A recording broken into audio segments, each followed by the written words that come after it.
Let's see what we can find.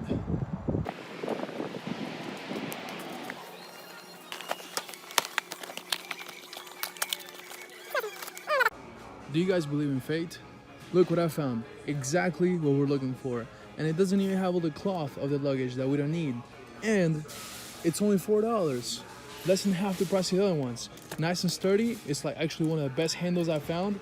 It's got the touch device that we're looking for. It's got the little pins. So let's put it to a test. All right, only $4.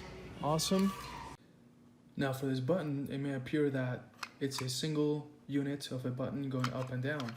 But if you actually open the injection molded handle, you'll find a compression spring that's constantly pushing out this entire part. And all that you see is the button sticking out. The mechanism for the luggage handle lock all begins when you actuate that little button, when you press down on it through here, and there's a spring there that's always gonna make it come right back up. But that force is gonna travel all the way down the rod, and it's gonna land on this surface. And this surface is gonna be pushing down on the top of this plastic surface. And when that flat surface comes in contact with this, it's gonna make the pin retract. Simple as that. This is the essential mechanism. A little bit more bigger picture. Imagine that the force is gonna be traveling all the way down. My thumb is gonna be that force. When I press down, it retracts. So let's take this apart and see what's inside. These 4 items. This is gonna travel in the vertical direction. This is the housing, the spring that travels in the X direction. And I suppose this will be the most interesting part.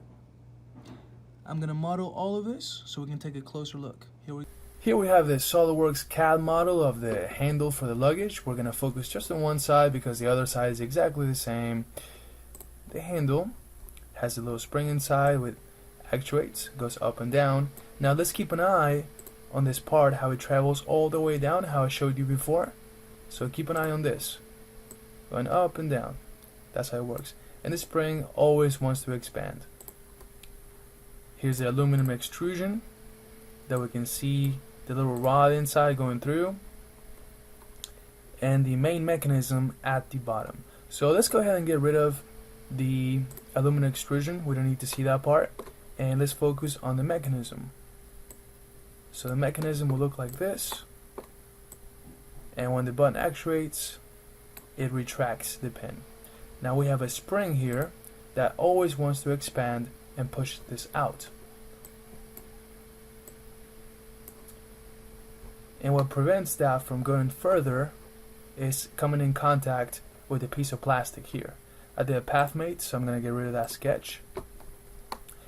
And that little part, this little face, comes in contact with the top, and it prevents it from going further out.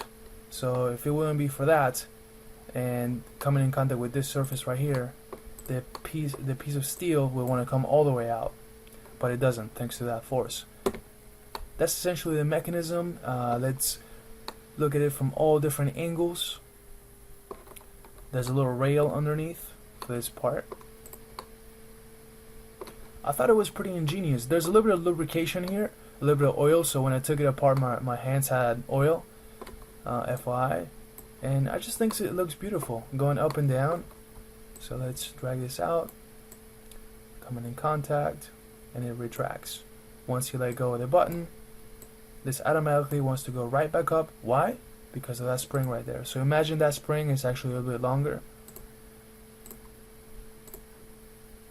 Well, not that long, but it's compressed. You get the idea. A longer spring. So if you enjoy this, please subscribe, like, comment, leaving your comments below what your thoughts are. Also, let us know what other mechanisms would you like for us to take apart and model so we can all understand how it works. Because the more mechanisms that we understand, the better mechanical designers we can be. And that's what we believe in here at Pipeline Academy.